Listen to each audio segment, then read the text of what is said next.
મહત્વના સમાચાર પ્રાપ્ત થઈ રહ્યા છે મહેસાણાથી। મહેસાણાના સતલાસણા મામલતદાર કચેરીમાં એસીબી ટ્રેપ। પાટણના અરજદાર પાસે જમીનના કામગીરી માટે લાખો રૂપિયા માંગ્યાનો આરોપ લગાવવામાં આવ્યો છે। સતલાસણામાં લાંચ લેતા હંગામી કર્મચારી રવિ પટેલ ઝડપાયો। એસીબીની ટ્રેપ એસીબીની ટીમે નાયબ મામલતદાર રાકેશ ચૌધરી અને રવિ પટેલની અટકાયત કરી પૂછતાછ શરૂ કરી। મામલતદાર કચેરીનો ડેટા એન્ટ્રી કરનાર કર્મચારી રવિ પટેલ 50,000ની લાંચ લેતા ઝડપાયો। રવિ પટેલે કોના કહેવાથી લાંચ માંગી તેને લઈ તપાસ શરૂ કરાઈ। એસીબીની ટીમે નાયબ મામલતદાર રાકેશ ચૌધરીની પણ કરી છે પૂછપરછ। કુલ કેટલાની લાંચ માંગી અને કોના કહેવાથી લાંચ માંગી તે મુદ્દે તપાસ હાલ શરૂ છે।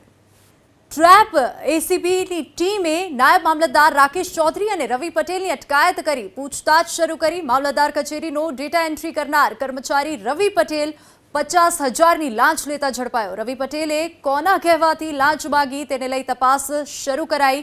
એસીબીની ટીમે નાયબ મામલતદાર રાકેશ ચૌધરીની પણ કરી છે પૂછપરછ। કુલ કેટલાની લાંચ માંગી અને કોના કહેવાથી લાંચ માંગી તે મુદ્દે તપાસ હાલ શરૂ છે।